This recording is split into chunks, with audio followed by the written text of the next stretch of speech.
আসসালামু আলাইকুম সবাই, welcome back to moon lifestyle BD. আজকের ভিডিওটা একটু অন্যরকম, কারণ আজ রমজানের শেষ দিন, শেষ ইফতার, আর সেই সাথে যাতায়াতের প্রস্তুতি আর আনন্দের ছোট্ট ছোট্ট মুহূর্তগুলো তোমাদের সাথে শেয়ার করব। ভিডিওটা শেষ পর্যন্ত দেখো, অনেক সুন্দর সুন্দর মুহূর্ত আছে। আজ সারাটা দিন একটু অন্যরকম লাগছে, মনে হচ্ছে কত তাড়াতাড়ি রমজানটা চলে গেল। ইফতারের জন্য আজ আমরা একটি স্পেশাল জিনিস বানাচ্ছি, যেমন ফুচকা, চটপটি, পকেট শর্মা, স্যান্ডউইচ, পেঁয়াজু, বেগুন, এগুলো তো সবসময় থাকেই। মা এখন প্রথমে পকেট শর্মা বানিয়ে নিচ্ছে। এটির রেসিপি আরিশা ফুড ফ্যাশনে খুব শীঘ্রই ছাড়া হবে, আপনারা চাইলে দেখতে পারেন। এই খাবারটা খুবই মজার। চিকেন শর্মার ব্রেডটা মাই তৈরি করে, চিকেনটা নানু ভেজে দেয়, আর চিকেনের মধ্যে যত সব ফিলিং দেওয়া লাগে সেগুলো আমিই দিই। এই ছোট্ট ছোট্ট কাজগুলো করতে আমার খুব ভালো লাগে। রমজানে খুব সুন্দর একটা মুহূর্ত হয়, মাকে সাহায্য করা, অল্প কিছুক্ষণ পড়াশোনা। রমজানটা শেষ হয়ে গেলে স্কুল খুলে যাবে, কোচিং খুলে যাবে, তখন শুধু লেখাপড়া। আম্মুর সাথে এভাবে আর টাইম স্পেন্ড করাই হবে না। রমজানের এইসব দিনগুলো আমি খুব মিস করব।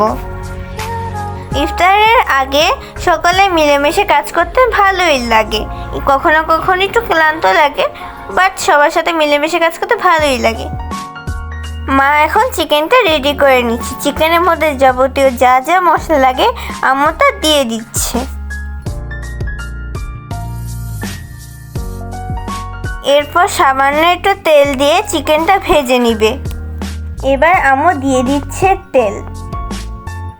তেলটি গরম হয়ে গেলে দিয়ে দেবে এর মধ্যে চিকেন। এখন চিকেনটি কড়া করে ভেজে নিচ্ছে। মা যখন চিকেন ভাজতেছিল তখন আমি আমার মায়ের পাশে বসে হাজার হাজার গল্প করতেছিলাম। মার সাথে গল্প করা শুরু হলে গল্প থামতেই চায় না। আম্মুর সাথে গল্প করার সময় আমার অনেক কথা মনে পড়ে। তার সাথে ভিডিও কলে আমি আমার ভাইয়ের সাথেও কথা বলতেছিলাম। তিনজনে মিলে একসাথে গল্প করতে করতে মায়ের চিকেনটা ভাজা অলমোস্ট শেষ। এখন আম্মু চিকেনটা আমার হাতে দিয়ে দেবে। আমি এখন পকেট শর্মার ভিতরে ফিলিংটা তৈরি করব। প্রথমে দিয়ে নিয়েছি আমি টমেটো, তারপরে পেঁয়াজ কুচি, তারপর দিয়ে দেবো ক্যাপসিকাম, তারপর দিয়ে দেবো মিয়োনিজ। আমার মা কিন্তু মিয়োনিজ বাসায় তৈরি করতে পারে, এটা যদিও দোকানে কেনা, তো আমার মাও কিন্তু মিয়োনিজ তৈরি করতে পারে। আপনারা যদি রেসিপি চান আমার মা অবশ্যই আরিশা ফুড ফ্যাশনের দিবে। এই তো আমার ভিতরের ফিলিং রেডি করা শেষ। এখন আমি আগে থেকে রেডি করা ডো থেকে ব্রেডটা তৈরি করে নিবে। এখন মা বড় একটা রুটি করে নিবে। প্রথমে এটি বেলে নিচ্ছে। বড় একটা রুটি থেকে মা ছোট ছোট রুটি কেটে নিবে। এভাবে সবগুলো রুটি কাটার পরে মা এবার এগুলোকে ভেজে নিবে। এই তো মা এক এক করে রুটিগুলো ভেজে নিচ্ছে।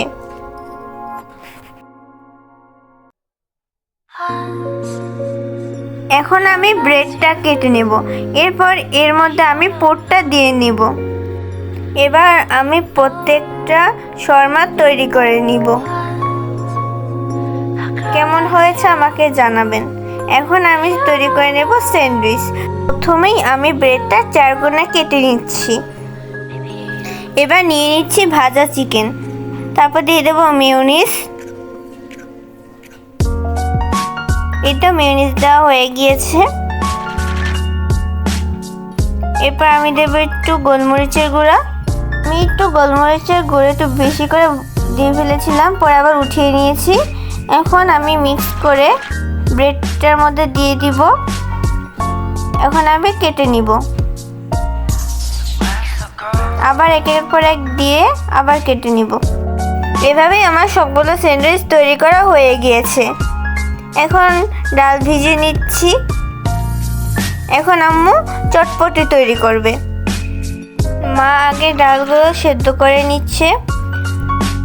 এরপরে মা আলু ডিম সিদ্ধ করে নিচ্ছে। এখন আলুটাকে ম্যাশ করে নিচ্ছে। আমার নানু গ্রামের বাড়ি গিয়েছে ঈদ করতে, এই জন্য আমার মনটা খুবই খারাপ। এতক্ষণে নানু থাকলে কত গল্প, কত হাসাহাসি হতো, নানুর সাথে কত মজা হতো। বাহিরে কেনা চটপটির চেয়ে বাসায় তৈরি করা খুবই ভালো। আপনারা চাইলে এটার রেসিপি দেখতে পারেন আরিশা ফুড ফ্যাশনে, আমার মা এটির রেসিপি দিয়েছে। এই তো আম্মু এখন এর মধ্যে ম্যাশ করা পটেটো দিয়ে দিবে।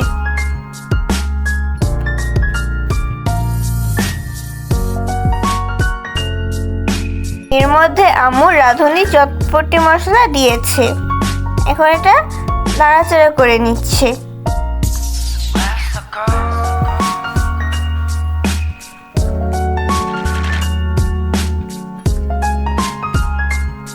এই তো আম্মু চটপটি বানানো হয়ে গিয়েছে।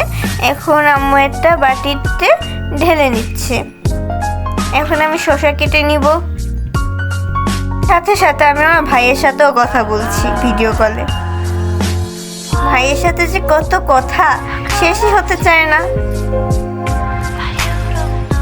এই তো আমার সব কাটাকাটি শেষ হয়ে গিয়েছে।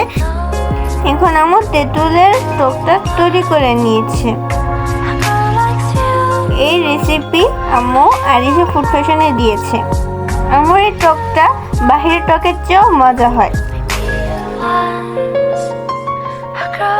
এই তো ছেঁকে নিচ্ছে।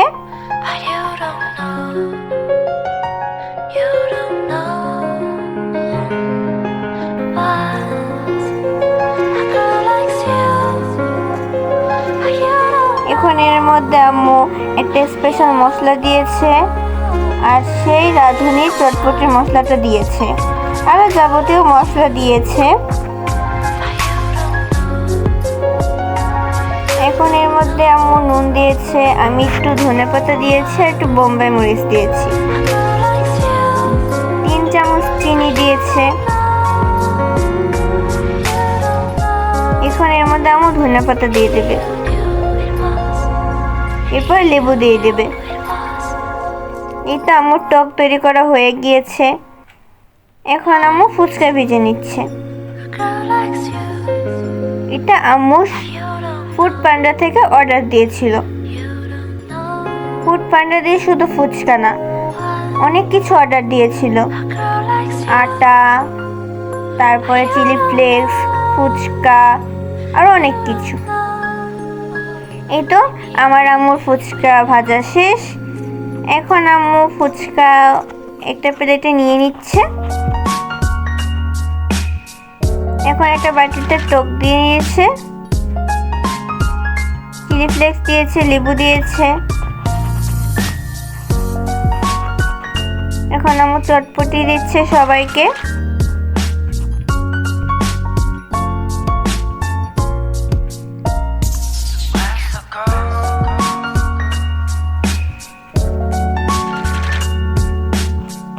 সেদিন চটপটিটা খুব মজা হয়েছিল।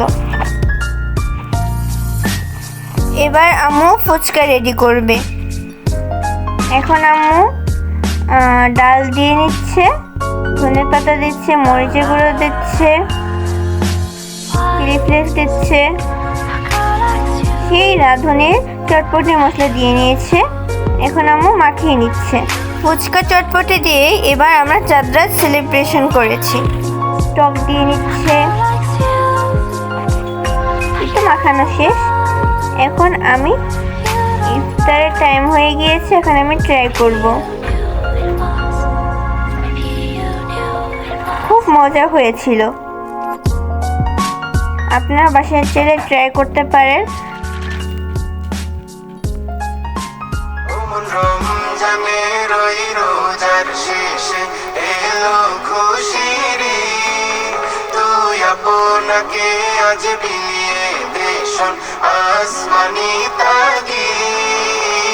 রমজানের ওই রোজার শেষে এলো খুশির আপনাকে আজ বিলিয়ে দেশন আসমানি তাগিদ। এবার ফুচকা খাওয়া শেষে আমরা সবাই মিলে মেহেদি দিব।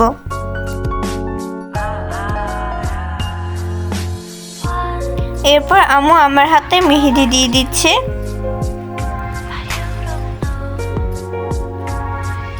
আমার মা অনেক সুন্দর মেহেদি দিতে পারে।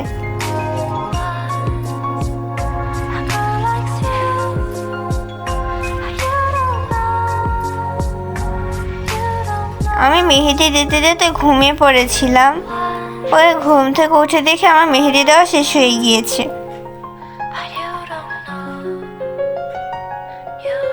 এই মেহেদিটা আম্মু তার নিজের মতো ডিজাইন করে দিয়েছিল। বলবেন কেমন হয়েছে?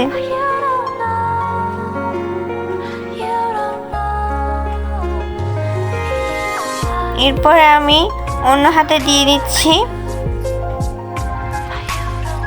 এটা আমি পিন্টারেস্ট দেখে আম্মুকে আঁকতে বলেছিলাম। এটা আমি পছন্দ করে দিয়েছিলাম যে মেহেদিটা দিব।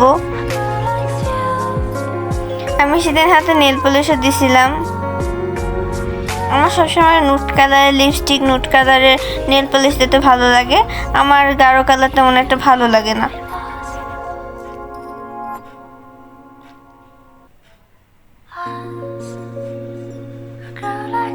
এরপরে আমি এই মেহেদিটা দিতে দিতে ঘুমিয়ে পড়েছিলাম।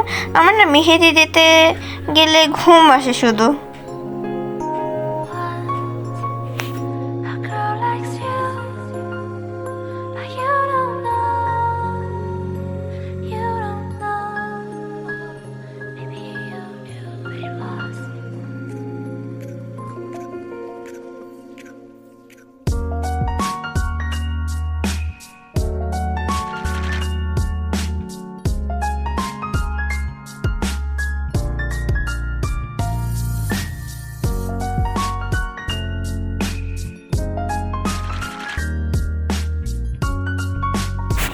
মেহেদি দিতে দিতে প্রায় রাত 10:30 বেজে গেছিল।